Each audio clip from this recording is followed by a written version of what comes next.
Et bonjour à vous, ici Vinsou de la Zone Ludique, j'espère que vous allez bien. Aujourd'hui, je vous retrouve pour vous parler de Unmatched, un jeu de Rob Davio édité par Restoration Games, édité et localisé chez nous, en France, par Yellow. Unmatched, qu'est-ce que c'est? C'est un jeu où vous prenez plein d'héros d'univers différents et d'époques différents, vous mélangez tout ça et vous les faites s'affronter. C'est un jeu de placement stratégique ainsi que de gestion de main, dans le sens où vous allez incarner un personnage. Dans la première boîte de la saga, il y a donc 4 personnages, 4 héros. Et donc, vous allez donc jouer le plus stratégiquement possible en fonction des cartes que vous avez dans votre main, et donc, mettre plein de fessées à vos adversaires. Unmatched, c'est une grosse saga qui aujourd'hui compte environ une douzaine de boîtes. Il y a encore des boîtes qui sont prévues, donc je pense que je vais démarrer cette petite série sur Unmatched. C'est évidemment un jeu que j'aime beaucoup, j'ai toutes les boîtes à ce jour, puisque, voilà, j'adore ce jeu. Quand on aime, on compte pas. Donc je pense que je vous retrouverai très prochainement pour découvrir toutes les autres boîtes. Mais en attendant, on va commencer par le début avec la première boîte, Combat de légende volume 1.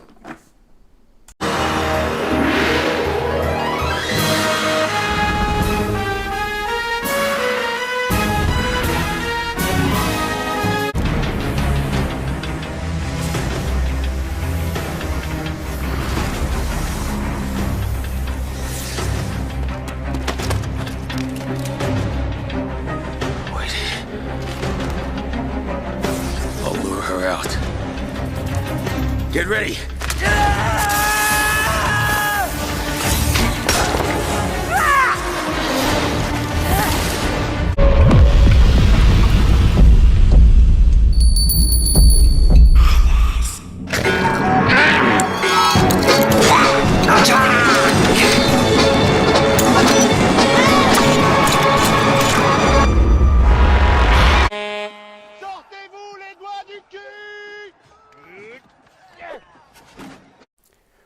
Ouverture de la première boîte de cette longue série, donc sur les boîtes de Unmatched. Bon, si je vous l'avais pas déjà dit assez de fois avant, c'est donc une série de jeux que je suis vraiment fou. Donc vous aurez bien compris que le sel un peu des boîtes d'Unmatched, c'est le mixage des boîtes. Hein. Donc prendre un héros d'une boîte, le faire s'affronter contre le héros d'une autre boîte sur le terrain d'encore une autre boîte. Bon, moi personnellement, c'est quelque chose dont je suis totalement fou. Et dans ce jeu, ils ont vraiment exploité la formule à la perfection. Donc bon. Donc, qu'est-ce qu'on a là-dedans? La règle, bien sûr, qui va nous apprendre les bases du gameplay d'Unmatched, dont la plupart dans toutes les autres boîtes, en fait, la base des règles va être identique. On va avoir notre perso, on va avoir notre jeu de cartes avec des attaques, des cartes de défense, attaque, des cartes mix et des cartes d'action. Et ça va être, on va retrouver exactement la même chose dans toutes les boîtes. C'est juste qu'au fur et à mesure de l'évolution de la saga, vous allez avoir des boîtes qui vont évoluer avec des règles un peu plus, de plus en plus abouties, on va dire, et même sur les plateaux. Donc aujourd'hui, pour la première boîte, on va donc découvrir le premier plateau, dans le bon sens, ce serait mieux.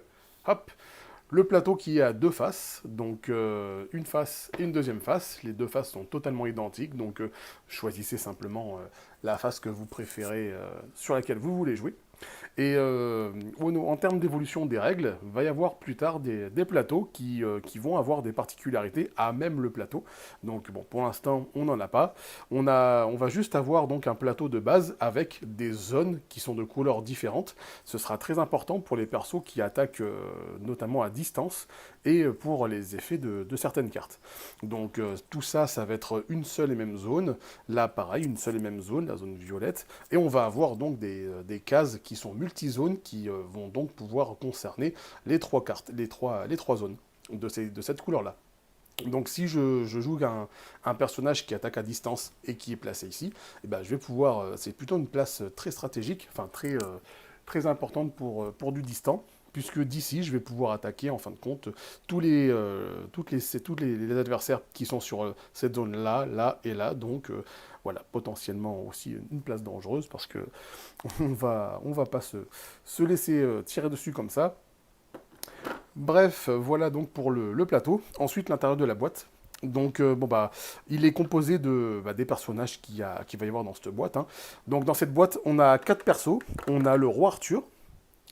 le roi Arthur qui est un petit peu l'archétype du bourrin de base, avec qui va avoir un allié. Donc dans Unmatched, tous les personnages s'appellent des héros et ils vont avoir des personnages secondaires qui sont des aides, qui sont appelés des combattants en fin de compte.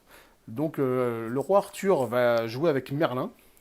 Donc vous allez prendre vos cartes, vous allez avoir un indicateur de mouvement, c'est le nombre de cases que votre personnage peut se déplacer lorsque vous faites votre action de se déplacer.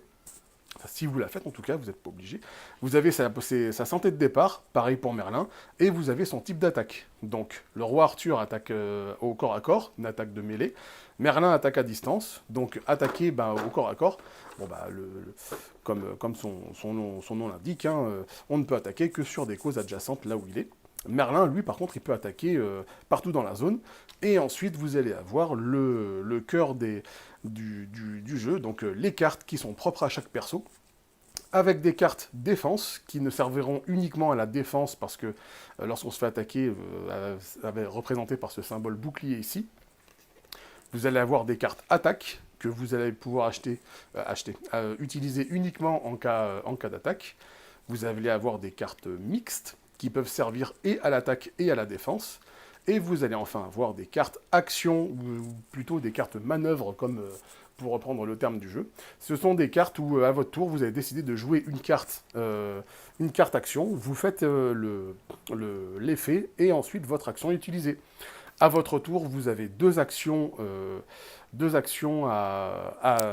pour jouer. Vous pouvez ou vous déplacer et d'abord vous pouvez piocher une carte et ensuite vous pouvez vous déplacer.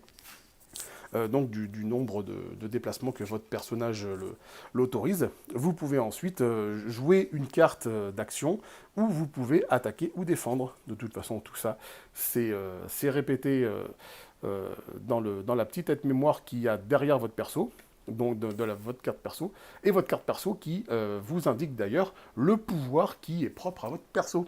Puisque dans Unmatched, tous les persos vont avoir un pouvoir qui va être propre à chacun. Le roi Arthur, comme c'est un gros bourrin, il va pouvoir utiliser une faculté de boost pour pouvoir frapper plus fort. Donc le boost, qu'est-ce que c'est? Vous avez votre carte. Sur toutes les cartes, vous allez avoir un petit chiffre ici. On appelle ça une valeur de boost qui, en fin de compte, booste votre déplacement lorsque vous vous déplacez.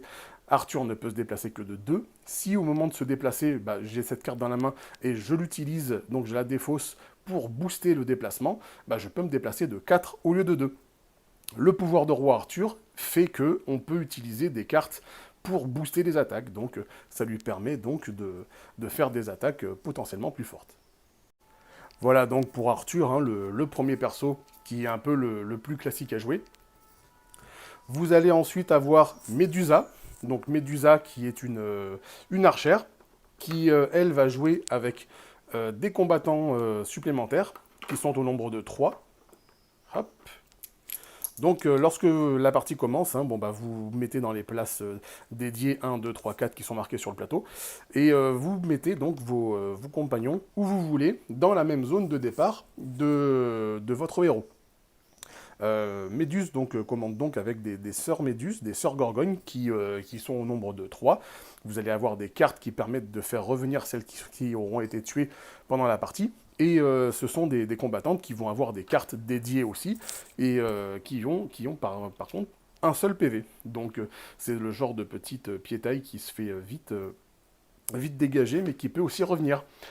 Et donc pareil, hein, jeu dédié pour Méduse, et pour le coup, j'ai dit des Gorgones tout à l'heure, je me suis trompé, c'est des harpies.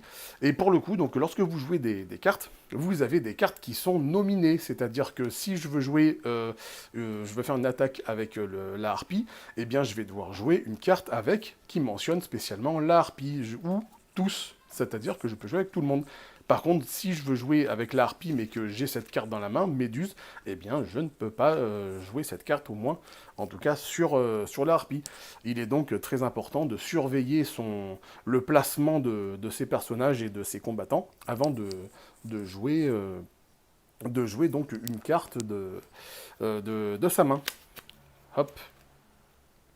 Ensuite, dans cette boîte, on va avoir Alice. donc qui reprend bien sûr Alice au Pays des Merveilles. C'est un perso qui est super. Donc forcément, Alice oblige, son assistant va être le chat de Cheshire. Et le délire d'Alice, c'est qu'au début de la partie, vous allez choisir de jouer grand ou petit. Et ça, franchement, c'est quelque chose qui change vraiment beaucoup de choses en cours de duel. C'est simplement le délire que lorsque vous êtes grand, vous allez avoir un bonus d'attaque de plus 2. Et lorsque vous êtes petit, bah, vous êtes tout petit et tout mignon, et ben vous allez avoir un bonus de défense de plus 1. Et ça va être un jeu de grandir et rapetissir en fonction des situations que vous allez avoir dans les effets de vos cartes. Donc à vous d'optimiser le plus possible votre jeu et de faire au mieux avec ce que vous avez en main pour, lorsque vous êtes grand, attaquer et profiter du bonus. Et profiter du bonus de défense lorsque vous êtes petit pour vous épargner au maximum votre barre de vie. Et ensuite, vous avez Simbad. Simbad qui va jouer avec Portefex, donc qui reprend l'histoire et un peu la mythologie de Simbad. Hop. Simbad, il a un petit gameplay un peu particulier. C'est-à-dire que, bon, étant donné le Simbad le marin et ses explorations, ses voyages, donc le gameplay de Simbad va être basé donc sur ses cartes voyage, c'est indiqué dans son pouvoir, avec ces cartes qui sont directement intitulées Voyage vers la cité mangeur d'hommes, par exemple. Et bien cette carte, une fois qu'elle va être jouée, donc c'est une carte d'attaque. Une fois qu'elle va être jouée, elle va aller dans la défausse. Et le pouvoir de Simbad, c'est marqué dessus. Lors d'une manœuvre, je peux déplacer mes combattants d'une case pour chaque voyage dans ma défausse. Donc ça permet à Simbad de se déplacer encore plus loin à chaque fois. Et donc, en fonction des cartes défaussées, qui peuvent aussi revenir dans la défausse suite à l'effet de certaines cartes dans son jeu, de pouvoir ainsi optimiser ses déplacements et se déplacer beaucoup plus efficacement, afin d'attaquer et ensuite voir se mettre à l'abri après. Donc, hop. Donc voilà pour Unmatched, c'est donc la présentation de la première boîte de base, sans compter qu'en plus toutes les figurines sont livrées de base donc en plastique pur, enfin pur, non colorié en tout cas, donc je sais par des groupes sur les réseaux sociaux qu'il y a les amateurs de peinture de figurines qui sont aux anges avec, avec ces figurines et qui prennent un malin plaisir à les peindre des couleurs qu'ils veulent. Et ça pour le coup, c'est quelque chose de très bien. Lorsque vous jouez, vous allez bien sûr prendre des disques qui sont aux couleurs de votre personnage. Vous allez donc commencer la partie avec le nombre de PV maximum que vous indique votre carte de personnage. Et à l'issue du duel, il n'en restera plus qu'un, comme on dit. C'est lorsque quelqu'un atteint 0 PV, il est éliminé.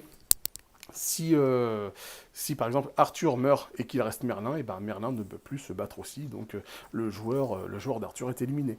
Si par contre Merlin meurt et qu'Arthur reste, forcément c'est Arthur le héros, le combat continue.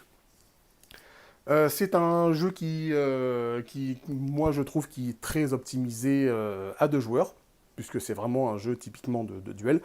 On peut y jouer à 3 joueurs, qui en fin de compte reproduit une partie à 4, puisque un joueur va prendre 2 persos, tandis que les 2 autres joueurs vont prendre leur perso, et vont s'attaquer de cette manière-là. Et à 4 joueurs, en fin de compte, il s'agira donc de faire du 2 contre 2, où un joueur va jouer contre un membre de l'équipe adverse, et ainsi de suite, avec interdiction d'attaquer le joueur qui vient de se faire attaquer pour éviter donc, les abus et l'acharnement sur un joueur. Donc ensuite, voilà, ça permet d'y jouer à 4. Moi, personnellement, je préfère largement l'aspect duel, donc 1 contre 1. Voilà pour Unmatched, donc n'hésitez pas à me dire ce que vous en avez pensé dans les commentaires. Si vous avez ce jeu, qu'est-ce que vous pensez de ce jeu? Et quel est votre perso préféré? Donc, bon bah, voilà, j'ai fait le tour de tout. N'hésitez pas à vous abonner à la chaîne si ça vous a plu. Et je vous retrouve très bientôt pour la suite d'Unmatched, des présentations d'Unmatched. Il y a encore plein de boîtes à faire. Amusez-vous bien et à très bientôt pour une prochaine vidéo. Ciao, ciao!